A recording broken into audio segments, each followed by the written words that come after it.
सभी को नमस्कार। कृष्णा क्लासेस यूट्यूब चैनल पर आप सभी का स्वागत है।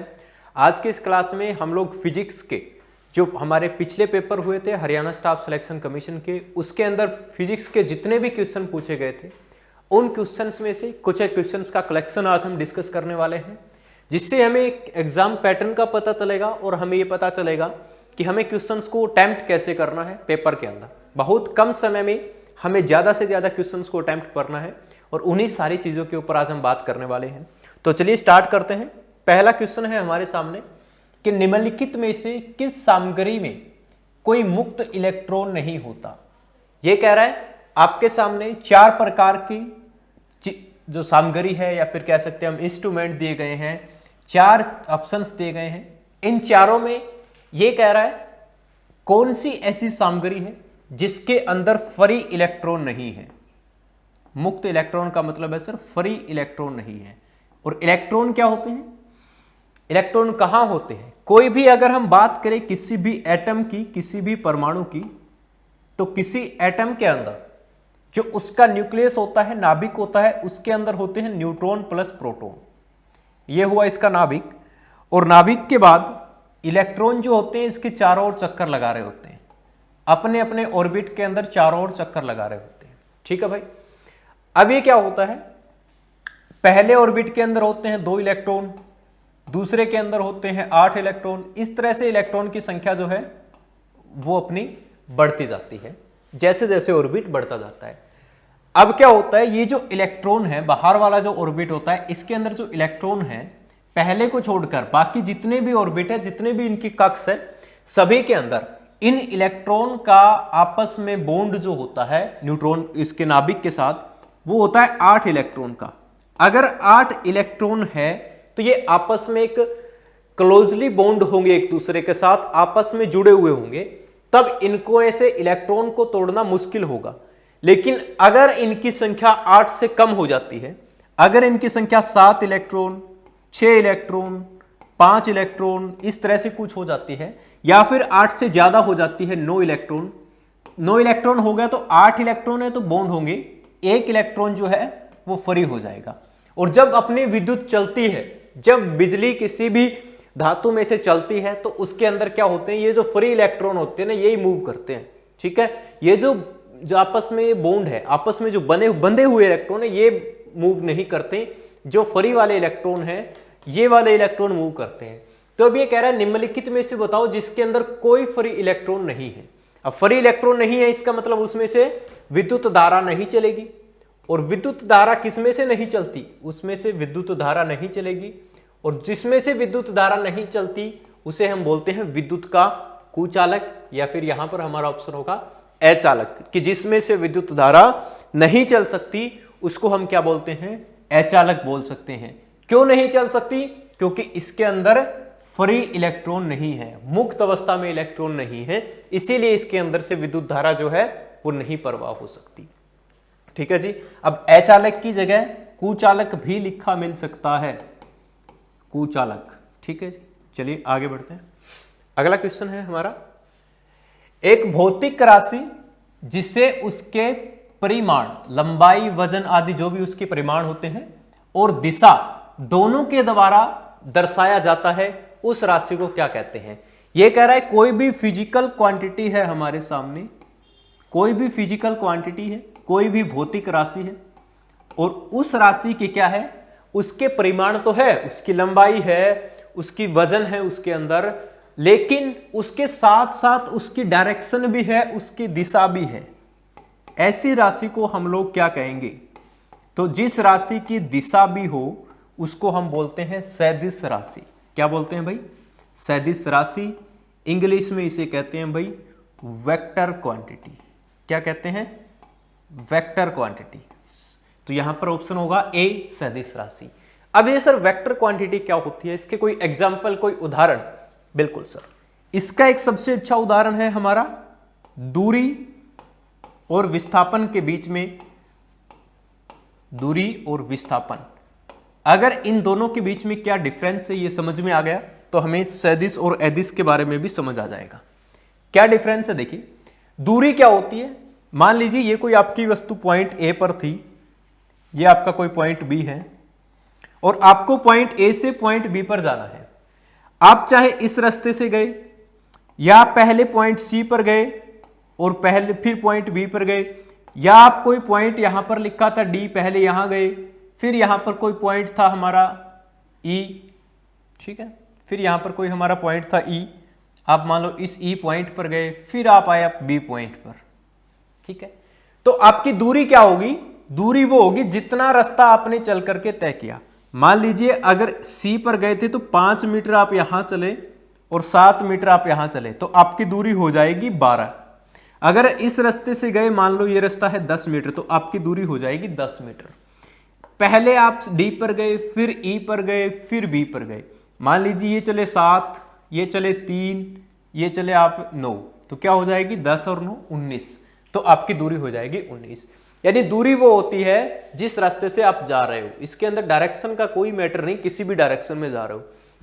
लेकिन अगर हम बात करें डिस्प्लेसमेंट, विस्थापन की, तो विस्थापन क्या है? विस्थापन होगा इन दोनों के बीच की कम से कम दूरी, इन दोनों के बीच की कम से कम दूरी, और वो कौन सी है?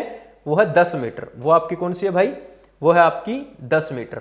ये वाली जो दूरी है यही आपका विस्थापन कहलाएगी, चाहे आप कहीं से भी जा रहे हो। यानी अगर इधर से आप इधर गए तो ये जो डायरेक्शन है ना, इस दिशा में आप जितना चले वही आपका विस्थापन है। और इसीलिए अगर इसकी दिशा है, इसीलिए हम इसे बोलते हैं सदिश राशि। जिसकी दिशा हो मतलब दिशा के साथ सदिश राशि, अगर दिशा ना हो तो उसको हम बोलेंगे अदिश राशि। क्या बोलेंगे? अदिश राशि।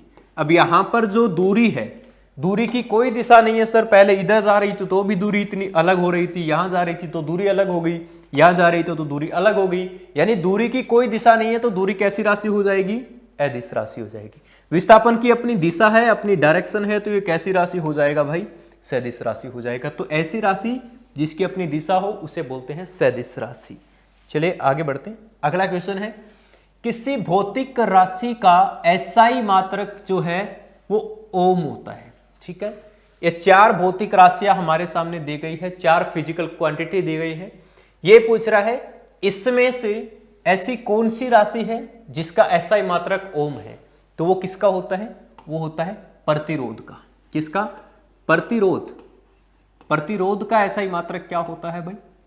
प्रतिरोध का, इसको आर से लिखते हैं बच्चे, आर से लिखते हैं, और इसका एसआई मात्रक होता है ओम, और ओम का सिंबल होता है भाई ये वाला। ठीक है, ये होता है इसका प्रतिरोध, रेजिस्टेंस। ठीक है जी, आर से इसको लिखा जाता है और ये इसका सिंबल होता है, कुछ इस तरह से होता है।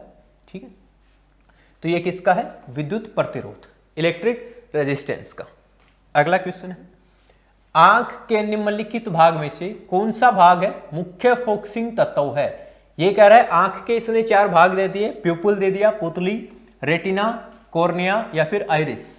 ये कह रहा है इन चारों में से ऐसा कौन सा भाग है जिसके ऊपर मेन लाइट जो गिरती है, यानी कि हमारा एक लेंस है, देखो लेंस के अंदर क्या होता है, जैसे ही लाइट आती है ये लाइट को टकरा करके अंदर की तरफ इकट्ठा कर देता है, और जिस भाग पर ये इकट्ठा करता है उस भाग को हम बोलते हैं भाई रेटिना। क्या बोलते हैं? रेटिना।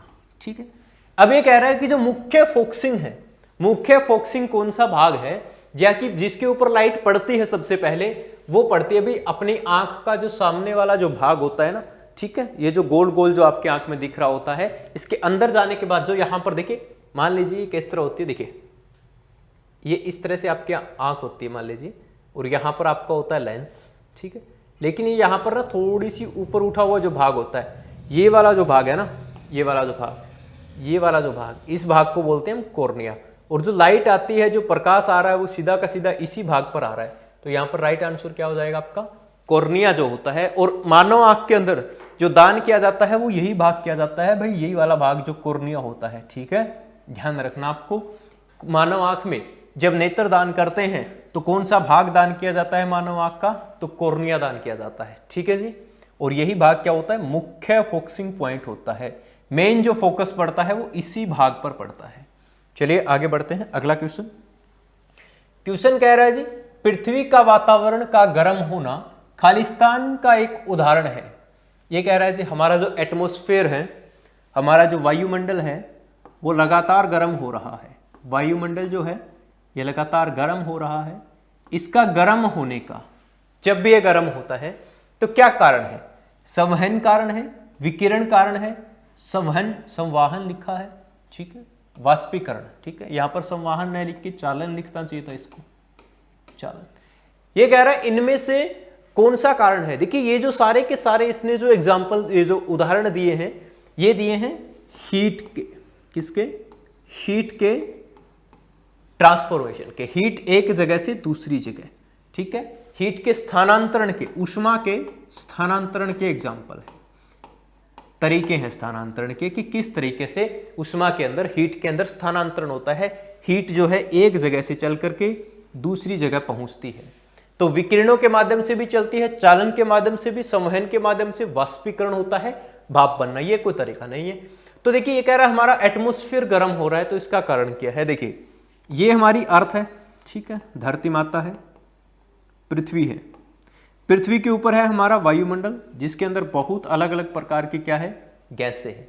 तो क्या होता है गर्म होने का कारण क्या है? देखो जैसे ही यहां से कोई पार्टिकल है, हवा का कोई पार्टिकल है, इसका टेम्परेचर बढ़ा, क्या बढ़ा? इसका टेम्परेचर बढ़ा, तो टेम्परेचर बढ़ने के साथ ही क्या चला गया? ऊपर चला गया, और ऊपर से जो ठंडा पार्टिकल था वो नीचे आया, वो यहां पर हुआ, यहां पर फिर गर्म हुआ, फिर ऊपर चला गया, फिर ठंडा पार्टिकल नीचे आया, फिर, तो इस तरह की प्रोसेस को हम लोग क्या कहते हैं भाई?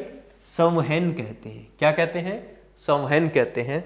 यह संवहन आपके तरल में भी हो सकता है, जो तरल पदार्थ हो, या फिर अगर पदार्थ हमारा गैसीय अवस्था में है तो उसके अंदर भी हो सकता है, क्योंकि वायुमंडल हमारा किस अवस्था का है? गैसीय अवस्था में है। वायुमंडल के अंदर क्या है? सारी की सारी गैसों का मिश्रण है। लेकिन अगर पानी के अंदर हम हीट ट्रांसफर की बात करें तो पानी के अंदर भी हमारा क्या होता है? संवहन होता है। पानी के अंदर भी क्या होता है? संवहन होता है। इस तरीके से गर्म पार्टिकल ऊपर जाते हैं, ठंडे नीचे आते हैं, फिर गर्म ऊपर जाते हैं, फिर ठंडे नीचे आते हैं, फिर गर्म ऊपर, फिर ठंडे नीचे। तो पानी भी गर्म होता है, पानी के अंदर भी हीट का स्थानांतरण होता है, वो इसी प्रक्रिया के द्वारा होता है, संवहन के द्वारा होता है। ठीक है भाई, आगे बढ़ते हैं। अगला क्वेश्चन है अवतल लेंस क्या करते हैं? जो लेंस होते हैं अवतल लेंस, दो प्रकार के लेंस होते हैं सर। एक होता है हमारा उत्तल लेंस जो किनारों से पतला होता है और बीच से मोटा होता है। एक होता है हमारा अवतल लेंस जो किनारों से मोटा होता है और बीच से पतला होता है। ठीक है, ये बीच से पतला है, किनारों से मोटा है। ये होता है उत्तल लेंस। उत्तल लेंस, कन्वेक्स इसको इंग्लिश में बोलते हैं भाई। ठीक है, ये होता है अवतल, ठीक है, कनकेव बोलते हैं। अब ये कह रहा है भाई बताओ अवतल लेंस क्या काम क्या होता है? ऑप्शन दिए है प्रकाश की किरणों को फैलाते हैं, प्रकाश की किरणों को चमकदार बनाते हैं। कोई मतलब नहीं बनता सर, चमकदार कैसे बनाएंगे? प्रकाश की किरणों को दृश्यमान बनाते हैं, देख सकते हैं क्या अवतल लेंस की वजह से? नहीं, ऐसा कुछ नहीं है। प्रकाश की किरणों को एक साथ लाते हैं, ऐसा भी नहीं। देखिए क्या होता है, जो उत्तल लेंस है हमारा, उत्तल लेंस जो कन्वेक्स लेंस है, इसके अंदर क्या होता है, जैसे ही लाइट आई, लाइट आके टकराने के बाद ये क्या कर देगा, लाइट को एक जगह पे इकट्ठा कर देगा। जैसे ही लाइट आई टकराने के बाद एक जगह पे इकट्ठा कर देगा। तो जो लाइट को इकट्ठा करता है वो कौन सा लेंस होता है? उत्तल लेंस। ये क्या करेगा, जैसे ही कोई लाइट आई, जैसे ही इसके अंदर से गई, ये इसको फैला देगा, डिस्पर्स कर देगा। जैसे ही लाइट आई, ये यहां पर यह लाइट को क्या कर देगा, डिस्पर्स कर देगा, फैला देगा। ये लाइट को इकट्ठा करता है, इसीलिए इसको कन्वर्जिंग लेंस बोलते हैं। लाइट को क्या कर रहा है, ये कन्वर्ज कर रहा है, कन्वर्जिंग लेंस। ये लाइट को क्या कर रहा है, डिस्पर्स कर रहा है, तो इसको हम डिस्पर्सिंग लेंस बोल देंगे। क्या बोल देंगे? Dispersing lens. तो ये क्या करेगा भाई, प्रकाश की किरणों को फैला देगा। जब प्रकाश की किरणों को फैलाने की बात आए तब आपको बताना है कौन सा लेंस करता है, अवतल लेंस करता है। जब प्रकाश की किरणों को एक जगह पर इकट्ठा करने की बात हो तब कौन सा लेंस करता है भाई, अपना उत्तल लेंस करता है। ठीक है, जहां भी आपको ये यूज करना हो, इसके यूज में भी ये बात हमेशा ध्यान रखनी है। इन लेंसेज की यूज की जब बात आती है कि इनका उपयोग कहां करें, तो जहां भी हमें लाइट को एक जगह पे इकट्ठा करना है, फोकस करना है लाइट का एक जगह पे, तो कौन सा लेंस होगा, उत्तल लेंस। आप पहले यूज करते थे स्कूल के अंदर एक लेंस जो सूरज की तरफ ऐसे करके और ऐसे इस तरह पे एक जगह पे फोकस करते थे कागज के ऊपर, और वो कागज जलने लग जाता था। ठीक है। तो वो कौन सा लेंस होता था, वो आपका उत्तल लेंस होता था, ठीक है जी। अब जो स्ट्रीट लाइट होती है, अपनी गली वाली जो लाइट होती है, इसमें लाइट के अंदर जो लेंस लगा होता है बाहर, वो कैसा होता है, तो वहां पर लाइट को क्या करना है, हमें फैलाना है ताकि पूरी गली में, पूरी स्ट्रीट के ऊपर, पूरी सड़क के ऊपर रोशनी हो जाए। तो वहां पर कौन सा लेंस है, वहां पर अवतल लेंस है, ठीक है भाई, समझ आया। आगे बढ़ते हैं। अगला है, निम्नलिखित में से कौन बिजली का सुचालक है। सुचालक का मतलब होता है कंडक्टर, इंग्लिश में बोलते हैं इसको कंडक्टर। सुचालक का मतलब होता है निम्नलिखित में से 4 पदार्थ हमें दिए गए हैं, 4 चीज वस्तुएं हमें दी गई हैं। ये पूछा गया है कि बताओ इन चारों में से विद्युत का सुचालक, सुचालक का मतलब जिसके अंदर बड़े अच्छे तरीके से बिजली चल सके बिना किसी प्रतिरोध के या फिर कम प्रतिरोध के, कम रुकावट के, तो ऐसा कौन सा है भाई। प्लास्टिक के अंदर क्या बिजली चलती है हमारी, बिल्कुल नहीं चलती सर। लकड़ी के अंदर, लकड़ी के अंदर भी नहीं चलती। कांच के अंदर, कांच के अंदर भी नहीं चलती। तांबा, बिल्कुल सर, तांबे के अंदर चलती है। और तांबा विद्युत का अच्छा सुचालक है, बुरा नहीं कह सकते इसको हम, अच्छा, सबसे अच्छा तो नहीं है लेकिन विद्युत का अच्छा सुचालक है, गुड कंडक्टर है, ठीक है, सुचालक। क्यों, क्योंकि इसके अंदर प्रतिरोध कम होता है। प्रतिरोध का मतलब है इसको, विद्युत धारा को बहने में जो रुकावट पैदा हो रही है, तो इसके अंदर प्रतिरोध कम होता है। सबसे अच्छा सुचालक कौन सा है, सबसे अच्छा है हमारा चांदी, सिल्वर। क्यों, और सिल्वर का प्रतिरोध सबसे कम होता है। उसके बाद बारी आती है सोना की, ठीक है, पढ़ेंगे, आगे बढ़ते हैं। ये कह रहा है ध्वनि खालिस्तान के माध्यम से होकर गुजर नहीं सकती। ठीक है, ध्वनि क्या होती है, ध्वनि साउंड, इंग्लिश में बोलते हैं बच्चे इसको ध्वनि। साउंड हमेशा जब भी चलती है तो तरंगों की फॉर्म में चलती है। किसकी फॉर्म में चलती है, वेव्स की फॉर्म में चलती है, तरंगों के रूप में चलती है। और तरंगे जो होती है वो 2 प्रकार की होती है, कौन कौन सी, एक होती है यांत्रिक तरंगे, मैकेनिकल वेव, और एक होती है विद्युत चुंबकीय तरंगे, इलेक्ट्रोमैग्नेटिक वेव। फर्क क्या होता है, मैकेनिकल तरंगे वो होती है, मैकेनिक यांत्रिक तरंगे, ऐसी तरंगे जिनको चलने के लिए किसी ना किसी माध्यम की आवश्यकता हो, कोई ना कोई मीडियम की जब जरूरत होती है तब बोलते हैं यांत्रिक तरंगे। और विद्युत चुंबकीय तरंगे ऐसी तरंगे होती है सर जिनको चलने के लिए किसी भी माध्यम की आवश्यकता नहीं होती। अगर माध्यम नहीं है तो भी ये तरंगे चल सकती है। उदाहरण क्या है, प्रकाश की तरंगे। अब लाइट जब चलती है तो इसको किसी माध्यम की जरूरत नहीं है, सूर्य से जो रोशनी आती है और हमारे वायुमंडल तक पहुंचती है वहां पर कोई माध्यम नहीं होता, वैक्यूम होता है, खाली होता है। लेकिन ध्वनि ऐसे नहीं चल सकती, ध्वनि को चलने के लिए माध्यम चाहिए। अब ये कहता है कि ध्वनि जो है इसमें से किस में से नहीं गुजर सकती, क्या पानी में से गुजर सकती है, बिल्कुल सर, पानी माध्यम है। कांच में से गुजर सकती है, कांच भी माध्यम है। हवा में से गुजर सकती है, हवा भी माध्यम है, गुजर सकती है। शून्य स्थान, शून्य स्थान का मतलब है निर्वात, वैक्यूम, जहां पर कुछ भी नहीं होता उसको बोलते हैं शून्य स्थान, निर्वात या फिर वैक्यूम। तो वैक्यूम के अंदर कोई पार्टिकल ही नहीं है, कोई माध्यम ही नहीं है, और माध्यम के बिना यांत्रिक तरंगे नहीं चलती। तो यहां पर ध्वनि की चाल हो जाएगी भाई 0, 0। ठीक है, आगे बढ़ते हैं, अगला क्वेश्चन। अगला क्वेश्चन है आयाम, एम्पलीट्यूड एंड ध्वनि दोनों के महत्वपूर्ण गुण है। ठीक है, ये कह रहा है ध्वनि जो है उसके एक तो आयाम और एक और इनमें से 4 चीजें दी गई है। ये कौन सा जो है, ये ध्वनि का गुण है। तो ध्वनि क्या चलती है भाई, ध्वनि तरंगों के रूप में चलती है। ध्वनि जो है ये वेव के रूप में चलती है, ठीक है, तरंगों के रूप में चलती है। ये कह रहा है तरंगों के कौन कौन से गुण हैं। तो गर्मी से तरंगों को कोई लेना देना नहीं है, प्रेशर से तरंगों को कोई लेना देना नहीं है, और त्वरण एक्सेलरेशन से तरंगों को कोई लेना देना नहीं है। हाँ, आवर्ती तरंगों का एक गुण होता है फ्रीक्वेंसी, क्या होता है समझेंगे। और आयाम भी तरंग का एक गुण होता है, समझते हैं। ये मान लीजिए कोई तरंग है, ये तरंग है, ठीक है, इस तरह से ये चल रही है, ठीक है, इस तरह से तरंग चल रही है। अब भाई ये है इसकी प्रिंसिपल एक्सिस, मुख्य एक्स, ठीक है।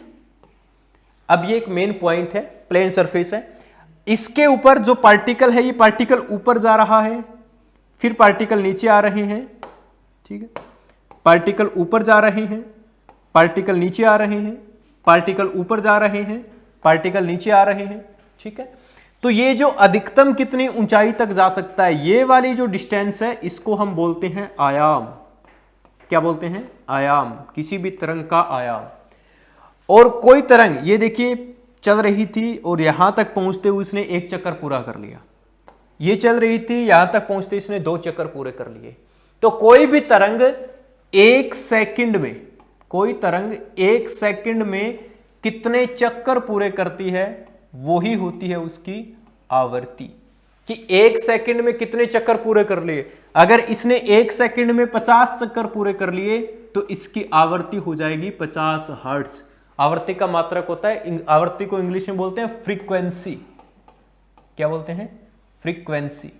और फ्रीक्वेंसी का मात्रक होता है हर्ट्ज, और इसको HZ से लिखते हैं। ठीक है सर, आगे बढ़ते हैं। अगला क्वेश्चन, अगला क्वेश्चन कह रहा है जी, बारिश की बूंदें खालिस्तान के कारण गोल होती है। ये बात हम बहुत बार पढ़ चुके हैं। किसके कारण होती है बारिश की बूंदें गोल? ये होती है जल के पृष्ठीय तनाव, सरफेस टेंशन के कारण। क्या होती है?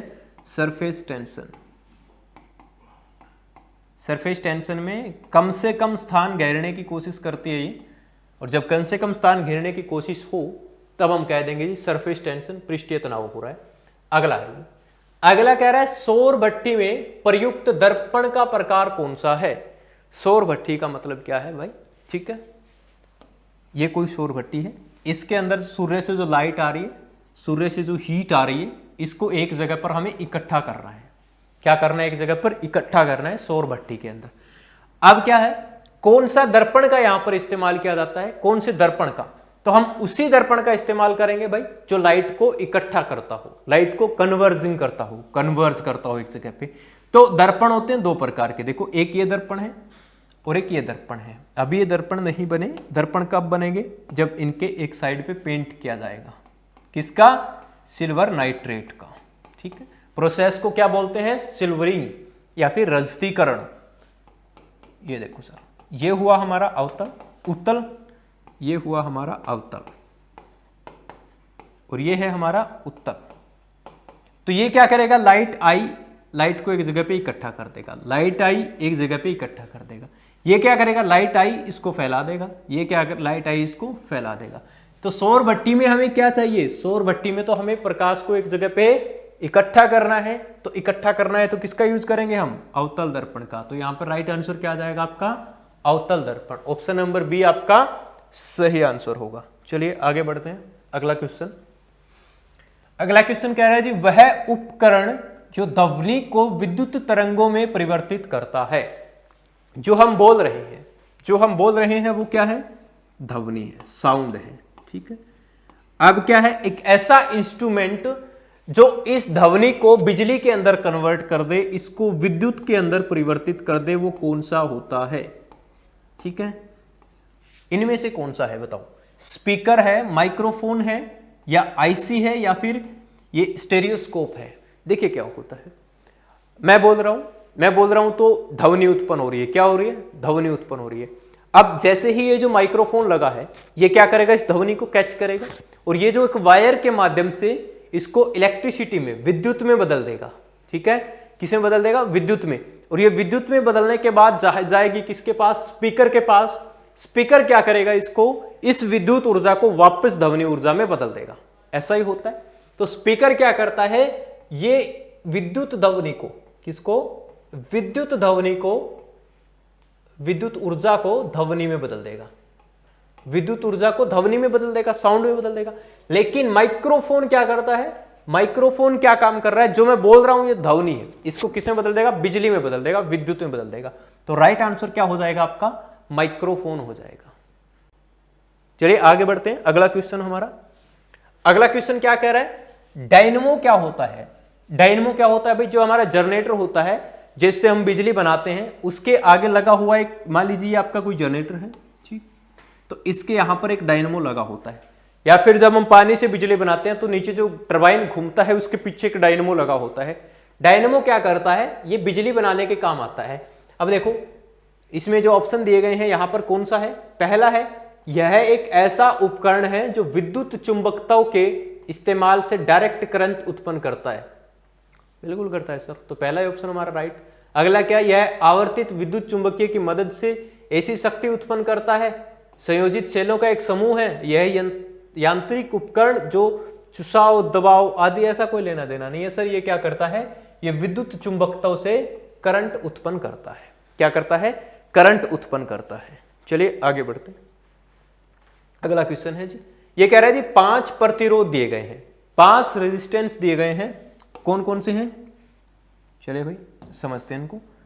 5 प्रतिरोध दिए गए हैं, रेजिस्टेंस कौन कौन से हैं? 2 ओम, 3 ओम, 4 ओम, 5 ओम और 6 ओम। इनको 6 वोल्ट की बैटरी के साथ सीरीज में जोड़ा गया है और 5 ओम प्रतिरोध से विद्युत धारा है। ठीक है, ये कह रहा है भाई कि ये जो हमारे प्रतिरोध है कितने हैं? एक 2 ओम है, R1 की वैल्यू हम मान लेते हैं जी कितना है? 2 ओम। R2 की हम मान लेते हैं जी 3 ओम। ठीक है, उसके बाद है 4 ओम, R3 है हमारा 4 ओम। उसके बाद है 5 ओम, R4 है हमारा 5 ओम। ठीक है, और उसके बाद R5 है हमारा 6 ओम। ठीक, ये कह रहा है जी इनको सीरीज में जोड़ा गया है। सीरीज में जोड़ने का मतलब जब भी हम ये कोई मान लीजिए इस तरह से भाई, ठीक है, ये एक बैटरी है, ठीक है, जो दे रही है कितनी वोल्ट? 6 वोल्ट दे रही है। ठीक है, और यहां पर हमने जोड़ दिए प्रतिरोध, रेजिस्टेंस। ठीक है जी, ये पहला R1 जोड़ा, ठीक है, उसके बाद R2 जोड़ा,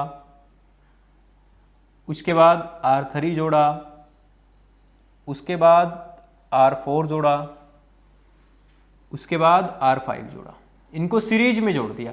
सीरीज में मतलब श्रृंखला में। और ये लो सर, ठीक है, सीरीज में जोड़ दिया। ये पहला है 2 ओम, अगला है 3, अगला है 4, अगला है 5 और अगला है 6।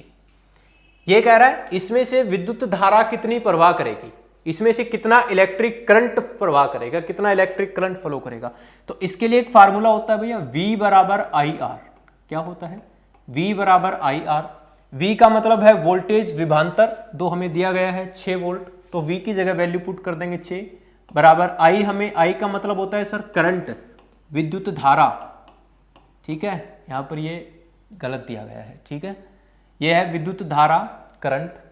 अब क्या है? R। R का मतलब है प्रतिरोध। तो प्रतिरोध हमारा कितना है इसके अंदर? करंट के अंदर देखो कितना प्रतिरोध है, सीरीज में जोड़ा गया है। तो सीरीज में अगर प्रतिरोध को जोड़ना हो तो कुल प्रतिरोध होता है R1 R2 plus R3 plus R4 plus R5।